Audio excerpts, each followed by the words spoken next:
A Bíblia diz em Mateus capítulo 7, versos de 1 a 29.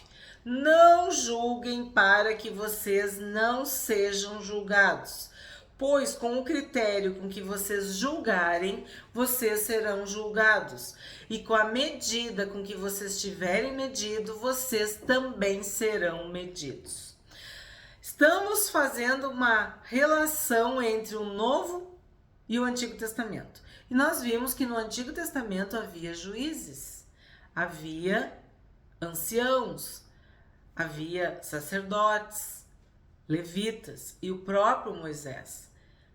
E era comum buscarem homens sábios, experimentados, inteligentes para julgar o povo.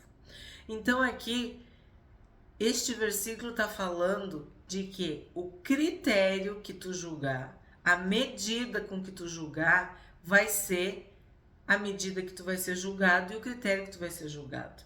Mas é claro na Bíblia que homens espirituais, que mulheres espirituais, que pessoas espirituais são escolhidas para julgar.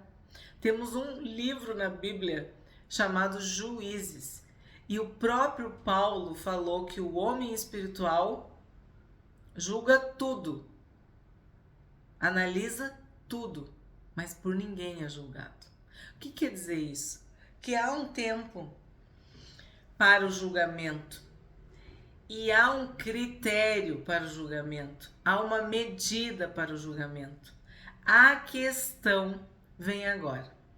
Por que você vê o cisco no olho do seu irmão, mas não repara na trave que está no seu próprio? Ou como você dirá a seu irmão, deixe que eu tire o cisco do seu olho quando você tem uma trave no seu próprio? Hipócrita, tire primeiro a trave do seu olho, então você verá claramente para tirar o cisco do olho do seu irmão. O que o Senhor Jesus está falando aqui?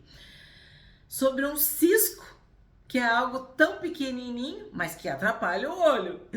E uma trave, que é algo imenso.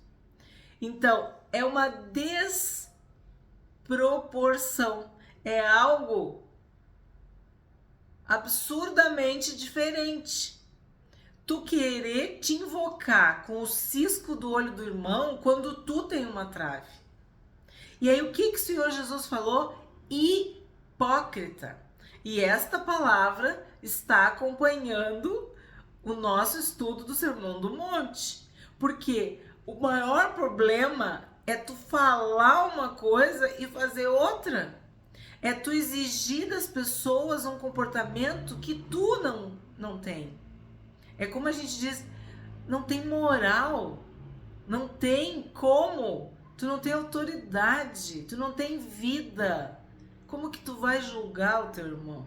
Então é isso que o Senhor Jesus está falando. E as pessoas usam esse texto para não serem incomodadas, para não serem julgadas, para não serem criticadas. E não é isso que o Senhor Jesus está dizendo. Ele está dizendo que tu tem que ter critério. Tu não pode ser dois pesos e duas medidas. Tu não pode julgar segundo a aparência. Tu tem que julgar segundo a reta justiça. Tu tem que ser espiritual, tu tem que ter uma vida. Tu tem que saber do que tu tá falando. Primeiro tu cuida de ti. Primeiro tu te arrepende. Primeiro tu confessa. Primeiro tu te conserta. Primeiro tu busca Deus e te santifica. Anda na presença de Deus e ser perfeito. E aí, quando for necessário julgar, tu vai ter critérios e medidas corretas e apropriadas. Tu não vai se invocar com o cisco quando tu tem uma trave. Mas, olha o que Jesus está dizendo. Tira primeiro a trave do seu olho. Então, faz o tema de casa, faz o teu serviço, faz com que a tua vida seja digna, correta, que seja um exemplo, que tu possa realmente falar com propriedade. É isso que Jesus está dizendo. Não seja hipócrita, não seja falso, não seja mentiroso. 6. Não deem aos cães o que é santo, nem joguem as suas pérolas diante dos porcos, para que estes não as pisem com os pés e aqueles, voltando-se, não estraçalhem vocês. Então aqui a gente tem as pérolas aos porcos, né? E aos cães o que é santo. Eu sempre que leio esse versículo, eu me lembro daquela passagem de Provérbios que a gente estudou. Temos 2 playlists sobre Provérbios no canal. Que quando tu corrige quem é sábio, ele te ama, ele te agradece. Ele fica feliz porque ele sabe que tu tá fazendo aquilo pro bem dele. Agora, quando tu corrige o tolo, ele te odeia, ele zomba de ti, ele te despreza. Então, muitas vezes tu vai fazer um julgamento no sentido de que tu vai mostrar para a pessoa que ela tá errada, tu vai confrontar, como Paulo diz, resistir-lhe face a face, quer dizer, jogou na cara do outro que estava errado, né? Repreendeu o irmão e o irmão não aceitou. O irmão ficou revoltado, o irmão se ofendeu, o irmão não te ouviu. Tu ainda tem o recurso bíblico de levar um outro irmão espiritual, assim como tu, para aconselhar, para trazer o irmão para a razão. Mas ele não quer saber. Aí o que a Bíblia diz? Que tu tem que levar para a igreja, tu tem que levar para as autoridades. A gente tá falando neste âmbito, né? Porque tá bem claro, é irmão, ó. Por que você vê o cisco no olho do seu irmão? E aí depois fala, não deem aos cães, não deem aos porcos. Então, ele não é tão irmão assim. Porque um irmão, ele é sábio, ele é prudente, ele é humilde, ele é manso, ele quer justiça. Lembra das bem-aventuranças? Então, quando tu tá falando com um irmão, verdadeiramente irmão, que tem o Espírito Santo, assim como tu tem o Espírito Santo, tu não vai destruir, tu não vai machucar, tu não vai ofender, tu não vai ferir. Mas tu pode e deve corrigir, julgar, repreender. Mas o irmão pode se revoltar. E um cão, ele não vai te respeitar. Um porco, muito menos. E não vai valorizar as tuas pérolas. Não, ele vai estraçalhar as tuas pérolas. E aí tu pensa assim, a palavra de Deus está falando isso. Ele está rejeitando, não é a mim, ele está rejeitando o próprio Deus. Eu já vi muitas vezes essas circunstâncias. Homens e mulheres de Deus com autoridade, ou pais, mães, pessoas que podem realmente corrigir, repreender, julgar, serem zombadas, desprezadas, abandonadas, isoladas por causa disso. Porque o irmão não quer se corrigir. E aí o próprio Senhor Jesus fala, então, o que tu vai fazer? Tu vai jogar tuas pérolas aos porcos? E o que é santo aos cães? Não, porque eles vão estraçalhar vocês. 7. Peçam e lhes será dado. Busquem e acharão. Batam e a porta será aberta para vocês. Pois todo o que pede recebe, o que busca encontra, e a quem bate a porta será aberta. Ou quem de vocês, se o filho pedir pão, lhe dará uma pedra? Ou se pedir um peixe, lhe dará uma cobra? Ai, vou ter que parar aqui, porque eu ia ler até o 11. Porque eu tenho que falar para vocês que eu aprendi, eu já falei, né, nas outras vezes que a gente já estudou esse texto, eu sempre falo isso e eu acho que é muito importante falar. Porque eu aprendi esse texto junto com Lucas 11:12, que é uma, vamos dizer, continuação ou um complemento. E é por isso que eu quis parar a leitura. Porque ou se pedir um peixe, lhe dará uma cobra. Se pedir um pão, lhe dará uma pedra. Em Lucas, capítulo 11, verso 12, diz: Se tu pedir um ovo, vai ganhar um escorpião? Então, sempre que eu falo com Deus, assim, quando tá pedindo alguma coisa, tu tem que ter em mente isso. Tu tá pedindo pão, Deus não vai te dar uma pedra. Tu tá pedindo um peixe, Ele não vai te dar uma cobra. Tu tá pedindo um ovo, Ele não vai te dar um escorpião. E sempre três, né? Deus Pai, Deus Filho, Deus Espírito Santo. Então, o pão, o peixe e o ovo. Aí eu penso, é uma oração sincera. Tu tá pedindo, tu tá buscando, tu tá batendo na porta. Tu tem que crer que o teu Pai amoroso, bondoso, vai te abençoar. Ele vai te dar o pão e não a pedra. Ele vai te dar o peixe e não a cobra. Ele vai te dar o ovo e não o escorpião. Por isso que eu precisava parar para juntar com essa passagem de Lucas.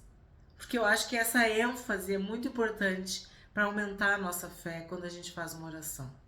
Porque a oração do Pai Nosso é fazer a vontade de Deus. Mas tu pode pedir. Tu pode pedir. Com humildade, tu pode pedir. Pede e vai ser dado.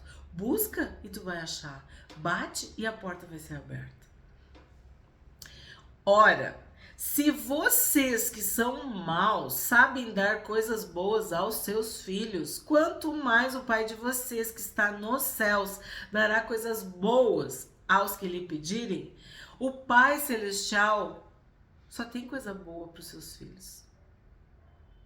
O Pai Celestial só tem coisa boa. O Pai Celestial só dará coisas boas aos seus filhos. É uma questão de fé. Quem se aproxima de Deus tem que crer que Ele é galardoador, que Ele é recompensador, que Ele é bom, que Ele é benigno, que Ele é Pai. 12. Portanto, tudo que vocês querem que os outros façam a vocês, façam também vocês a eles, porque esta é a lei e os profetas. Isso que a gente está fazendo, tudo que a gente viu da lei, e nós já estudamos os livros proféticos, então a gente sabe que tudo se resume nisso aqui.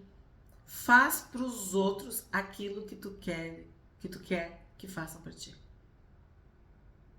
Tudo que vocês querem que os outros façam a vocês, façam também a eles. 13. Entrem pela porta estreita, porque larga é a porta e espaçoso é o caminho que conduz para a perdição, e são muitos os que entram por ela. Estreita é a porta e apertado é o caminho que conduz para a vida, e são poucos os que o encontram. Então, aqui também é algo muito importante para nós. Porque há uma porta. Jesus disse, eu sou a porta, né? A porta das ovelhas. Mas existe uma porta, existe um caminho. E o Senhor Jesus também disse, eu sou o caminho, a verdade e a vida. E aqui nesta passagem está falando sobre a porta, o caminho e a vida. Então, o que está sendo dito para nós? Pelo próprio Senhor Jesus. É estreito, é apertado. Esse caminho que leva para Jesus. Esse caminho que leva para a vida eterna. Tu vai ter que abrir mão de muitas coisas. Tu vai ter que renunciar. Algo que é apertado. Tu já passou por um lugar apertado? Tu vai ter que fazer manobra. Tu vai ter que te mexer, te movimentar. Te espichar, te alongar, fazer para poder passar. Um caminho estreito, apertado. Essa figura de estreito, de apertado, é de que não é fácil. Tu vai ter que perseverar. Tu vai ter que abrir mão, tu vai ter que renunciar. Tu vai ter que aprender a dizer não. Para muitas coisas, para muitas pessoas e principalmente para ti mesmo. entender que é uma porta e é um caminho de renúncia. Isso que o Senhor Jesus passou, isso que o Senhor Jesus viveu, foi assim o ministério dele. Nós somos cristãos porque seguimos a Cristo. Portanto, não fique esperando a porta larga, o caminho espaçoso, porque esse conduz à perdição. Esse faz tu te desviar. Esse faz tu achar que tu tá de férias, mas é eternamente de férias. Nós estamos numa guerra, numa batalha espiritual diária, lutando contra principados e potestades. E as armas da nossa guerra, da nossa milícia, da nossa batalha, não são carnais, são espirituais, poderosas em Deus. Então, tu vai precisar do capacete da salvação, tu vai precisar da espada do Espírito, tu vai precisar do escudo da fé, tu vai precisar do cinturão da verdade, da couraça da justiça, tu vai precisar dos calçados do evangelho da paz, tu vai ter que estar preparado. Não são férias, não é aposentadoria, é guerra, é batalha. E nós vamos ter que passar por uma porta estreita. Lembrem disso, Jesus é a porta, Jesus é o caminho, Jesus é a verdade, Jesus é a vida. 15. Cuidado com os falsos profetas que se apresentam a vocês, oh meu Deus, que se apresentam a vocês disfarçados de ovelhas, mas por dentro são lobos vorazes. Bom, isso aqui também é muito sério. Lobos disfarçados de ovelhas. Pelos seus frutos vocês os conhecerão. Por acaso se colhem uvas de espinheiros ou figos de ervas daninhas? Assim toda árvore boa produz frutos bons, porém a árvore má produz frutos maus. A árvore boa não pode produzir frutos maus e a árvore má não pode produzir frutos bons. Toda árvore que não produz bom fruto é cortada e jogada no fogo. Assim, pois, pelos seus frutos vocês os conhecerão. Então, lobos disfarçados de ovelha. Pode enganar por um tempo, mas o lobo, ele não vai se satisfazer comendo capim, comendo grama, comendo pasto. Ele vai querer atacar. Ele vai querer morder. Ele vai querer comer carne, beber sangue. É isso que o lobo faz. Então, tem que observar. É isso que eu entendo aqui. Os falsos profetas, os falsos mestres, os falsos líderes, os falsos pastores, os falsos, os mentirosos, os enganadores, os falsos cristos, né? O anticristo, o espírito do anticristo. Ai, tantas palavras, assim, tantas expressões que a Bíblia fala para mostrar aqueles que estão no nosso meio, mas não são dos nossos, significa que tu vai ter que observar. Porque uma árvore vai ser conhecida pelos frutos que ela vai dar. Tu sabe que uma laranjeira é laranjeira quando ela dá laranja. Porque quando tu olha assim, tu não sabe se é laranjeira, se é limoeiro. Cara, quem conhece, conhece, né? Mas aqui a gente chama bergamoteira, né? Aí tu olha, como é que tu vai saber? Tem que esperar. Ela vai ter que produzir frutos. Então, se a árvore for boa, ela vai produzir bons frutos. Mas se a árvore for má, for uma árvore ruim, ela vai produzir frutos maus. Então, observa, presta atenção, espera para ver. Não te joga, sabe? Não te atira, não tenha pressa, não te precipita. Não seja ansioso, impulsivo. Seja prudente, sábio. Que aí tu vai ver que fruto que vai produzir. E aí depois tem essa parte, ó, que a árvore que não produz bom fruto é cortada e jogada no fogo. Então sim, tem muitas pessoas que estão conosco, que vão à igreja, que dizem ser de Deus, mas o fim delas é o fogo eterno, é o inferno, é a perdição. Elas não são salvas, elas não são convertidas, elas não vivem de acordo com a palavra de Deus, elas não foram transformadas, não houve uma metanoia, um novo nascimento, nada disso. Elas continuam lobo, estão disfarçadas de ovelha, né? Mas elas ainda são lobo. Na primeira oportunidade, elas vão morder. 21. Nem todo que me diz Senhor, Senhor entrará no reino dos céus, mas aquele que faz a vontade de meu Pai que está nos céus.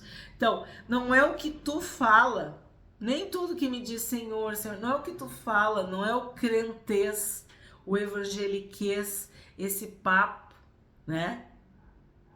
Não é o papo, não é a conversa, não é o que diz Senhor, Senhor, não é isso. É quem faz a vontade do meu Pai, é quem obedece, é quem segue. E aí que eu te digo, ó, desde o Gênesis, não é igual? Caim e Abel, quem é que obedecia? Quem é que fazia a vontade de Deus? Quem é que fazia o que queria e quando queria? Sempre foi assim. Olha Noé, diante de uma geração corrupta, perversa, maligna, quem obedeceu? Quem fez o que Deus quis? Todos os exemplos. Esaú e Jacó. Quem que obedeceu? Quem que lutou para ter a bênção? Quem valorizou as promessas dadas a Abraão e a Isaac? Foi Jacó. Esaú não estava nem aí. Tantos exemplos que nós vimos. Os espias. Só 2, Josué e Caleb, fizeram a vontade de Deus. Então daí tu pensa nessa multidão, nessas gerações, quantos disseram Senhor, Senhor, e quantos não entraram? Hoje em dia, quantos dizem Senhor, Senhor e não entrarão?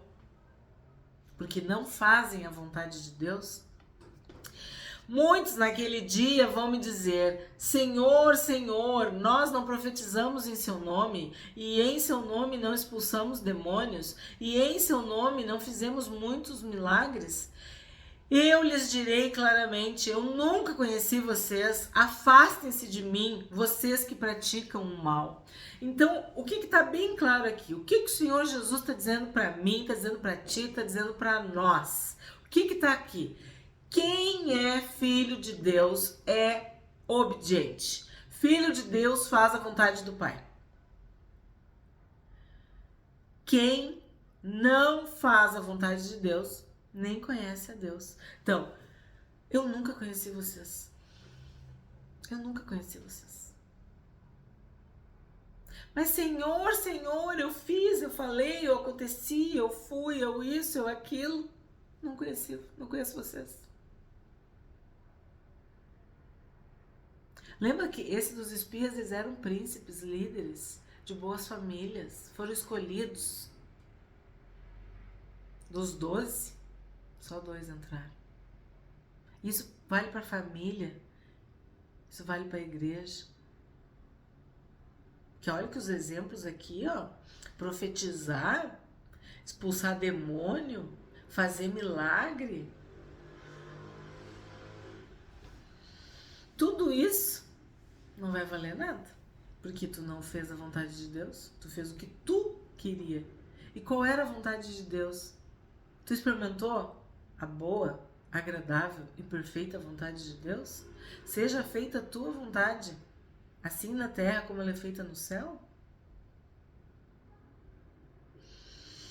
Afastem-se de mim, vocês que praticam o mal. 24.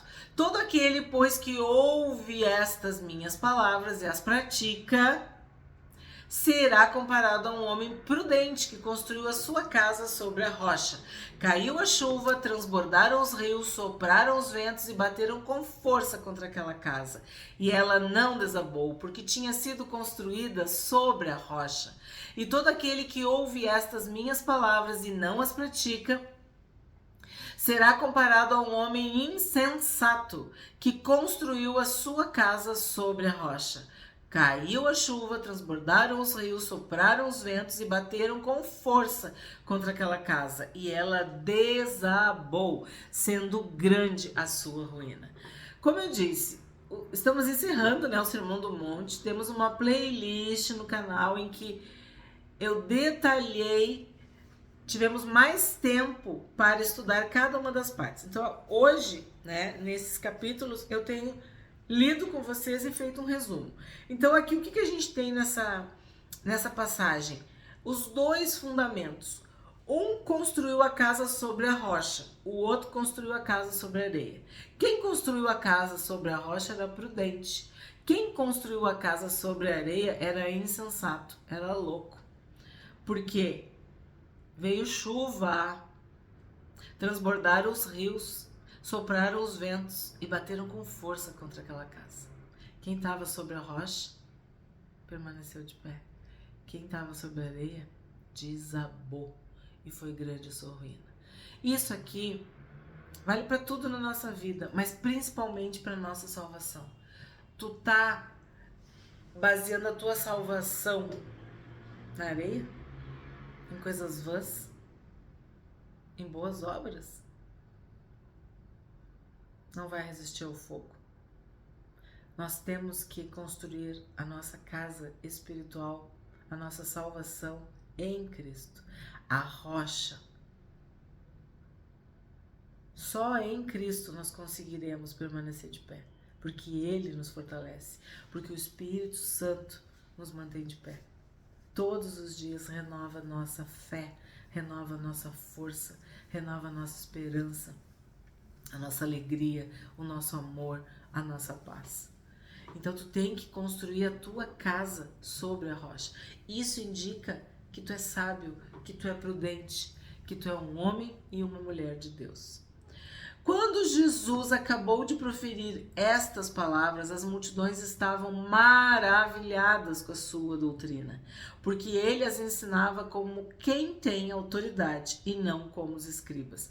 Vocês lembram quando a gente começou o Sermão do Monte que eu falei sobre as multidões e sobre os discípulos? Pois bem, aqui está dizendo que Jesus ensinava as multidões e elas ficaram maravilhadas porque ele ensinava com autoridade.